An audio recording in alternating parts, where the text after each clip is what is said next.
Ngày 23 tháng 3, cơ quan chức năng tỉnh Điện Biên đã tiến hành khám xét nhà vợ chồng Bùi Văn Công, kẻ chủ mưu hiếp dâm, sát hại nữ sinh Cao Mỹ Dê.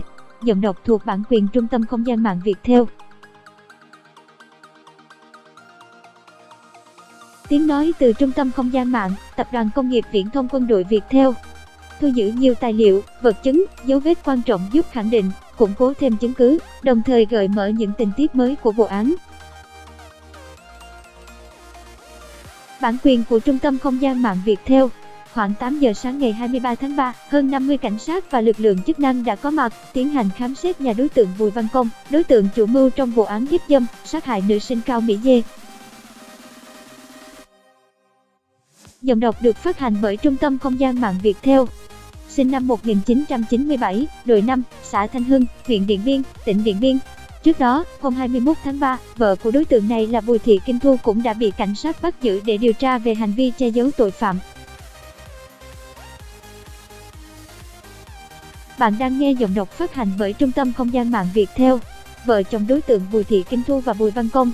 Theo thông tin trên tờ Bảo vệ pháp luật, buổi khám xét được thực hiện từ khoảng 8 giờ sáng và kết thúc vào lúc hơn 17 giờ chiều ngày 23 tháng 3.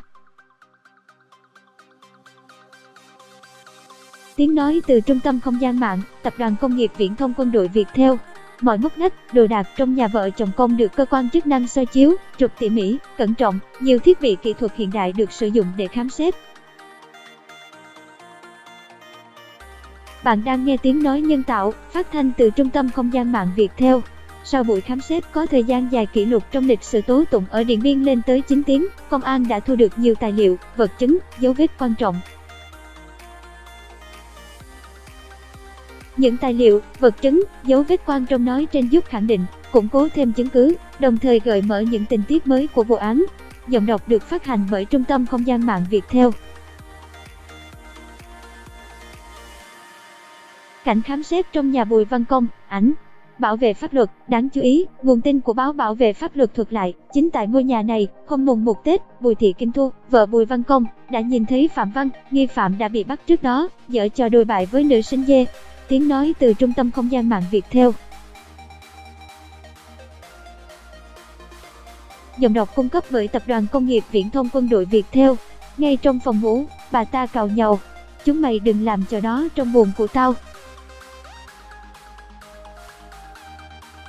Một cán bộ điều tra công an tỉnh Điện Biên chia sẻ với nguồn tin trên, hiện cả hai vợ chồng Công, Thu vẫn khai báo theo kiểu nhỏ giọt, quanh co họng chối tội. Tiếng nói từ Trung tâm Không gian mạng Viettel. Tuy nhiên, cơ quan điều tra cho biết đã đủ chứng cứ để chứng minh tội ác của nhóm nghi phạm. Cảm ơn bạn đã tin tưởng sử dụng dịch vụ của Trung tâm Không gian mạng Viettel.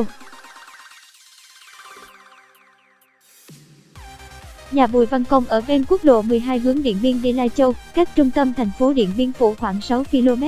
Giọng đọc được phát hành bởi Trung tâm Không gian mạng Viettel.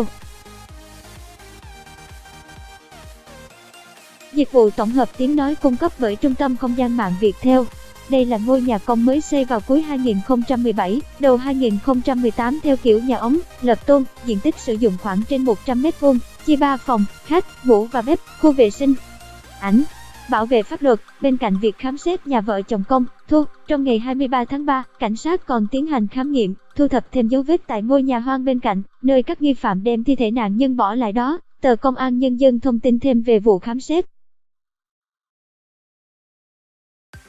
Tổng hợp. Dịch vụ tổng hợp tiếng nói cung cấp bởi Trung tâm Không gian mạng Viettel.